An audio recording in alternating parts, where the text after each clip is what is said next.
The Amazing Digital Circus, GTA 6 trailer, Dragon Ball Sparking Zero trailer, Sparta Remix the movie, the return of the new Super Mario Bros. Series, Super Mario Bros. And Five Nights at Freddy's movie, Tears of the Kingdom, Help Wanted 2, Murder Drones, Dragon Ball Z Abridged coming back for a bit, literally, Spider-Man 2, and many other things.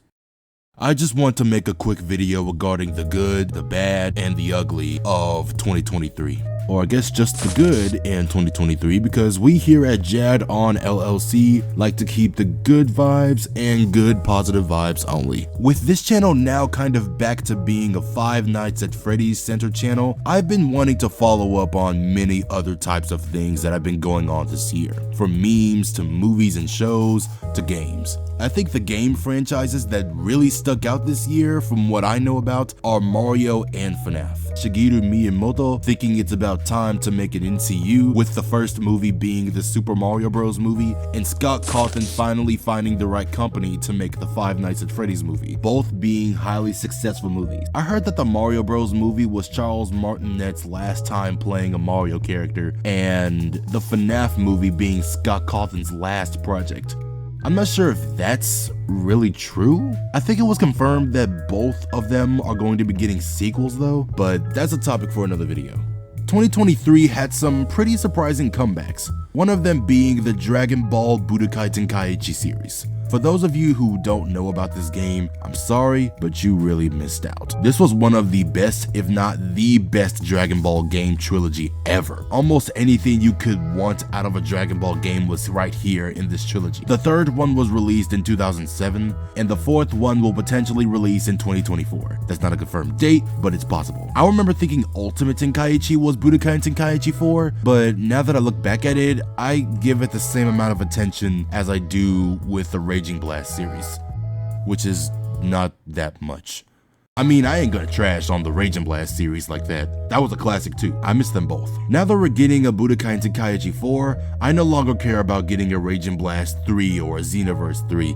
I love how Bandai kept us well fed with the DLCs until this point, even though I really got tired of them at one point. Speaking of Dragon Ball, another unexpected comeback was Dragon Ball Z Abridged by Team 4-Star. These guys are funny. It's even funnier if you're already a Dragon Ball fan. I'm just saying. You can imagine my excitement when I saw the first abridged clip on the Boo Saga posted on Twitter. I don't care if it's called X now, I'm still calling it Twitter. Come to find out, they were actually doing small bits of them in collaboration with Totally Not Mark and his review on the entire Boo Saga of Dragon Ball Z, and not full standalone episodes. Still, really fun to watch. But it does come to show how much we really missed out on ever since they stopped doing them in 2020. I was really glad to see those videos again anyway. Another unexpected thing to happen was the long-awaited GTA 6. The most we've gotten out of Grand Theft Auto before recently was the contract update, where Lamar roasted Franklin again. But we recently got a trailer for GTA 6 releasing in 2025. Another surprising comeback was the return of Smosh. I didn't watch Smosh? That became a tongue twister, even though it was not a tongue twister. I didn't watch Smosh much back then. The only video that I remember the most was the We're in Super Mario video. A few months back, Ian Hecox and Anthony Padilla bought back Smosh from Rhett and Link, who originally owned Smosh because Defy Media dipped a few years back. Anyway, long story short, Ian and Anthony are back making videos together again. By now, I'm pretty sure everyone who's watching this video right now has heard of and or watched the Amazing Digital Circus and Murder Drones produced by Glitch. You know, the same people that made the Meta Runner series, the same people that make these kind of videos.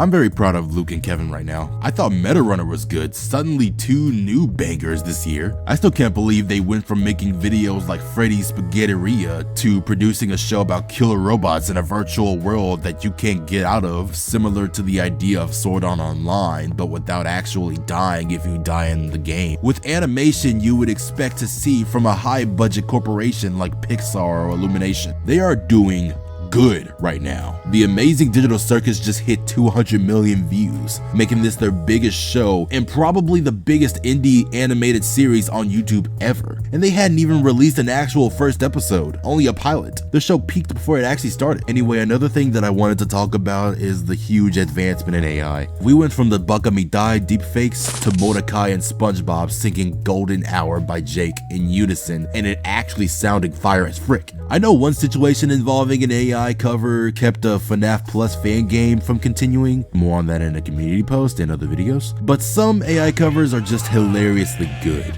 while at the same time, very scary. Speaking of AI, ChatGPT ended up being the most used AI tool this year, and quite frankly, I still never used it. Even after the hype for it, I don't care to use AI for any form of my content. That is a topic for another video, but I'm just saying. Now for the memes of this year. I remember when I first heard about the Skibbity meme, and I did not know what anyone was talking about. And no, I'm not talking about the Skibbity toilet. I'm talking about that Skibbity dum yes thing from earlier this year. Probably one of the biggest memes to come out this year, other than the Mr. Beast, Skibbity Toilet, canon events, the Barbie and Oppenheimer memes, Grimace shakes, the blue Smurf cat, and probably Cupid and Balling. Oh yeah, and probably this freaking thing too. I heard earlier this year that COVID-19 was no longer declared as a worldwide Avengers threat, and I was just sitting there like, okay. I'm pretty sure the vast majority of us forgot it even existed. We just here chilling, bro. I still can't believe those lockdowns were almost 4 years ago. Anyway, I know I said earlier in the video that we should only focus on the positives and funny stuff from this year, but I do want to have a moment of silence for the people who couldn't make it to see the end of the year.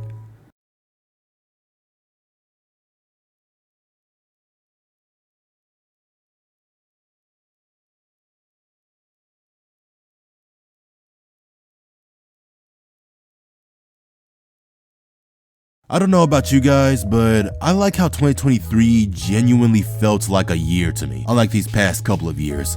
Like the last couple of years just zoomed by, especially 2022. This year felt pretty well paced for the most part, and I'm hoping the same for 2024.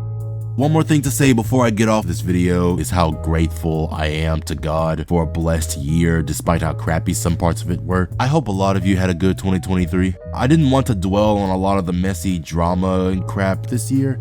I'm one to have a positive attitude, or at least try to have a positive mentality in life instead of stressing about depressing, degrading, and toxic topics. At the end of the day, you choose how the news affects you. You should not abide by some of the crappy, nonsensical societal expectations, because in reality, some people may react to or deal with certain things differently, and it's not an end-all be-all of life in general. It just depends on how you make it out to be. Easier said than done, sure, but that's just my belief. If there is anything about this year that I've missed, you can have a party over it in the comments.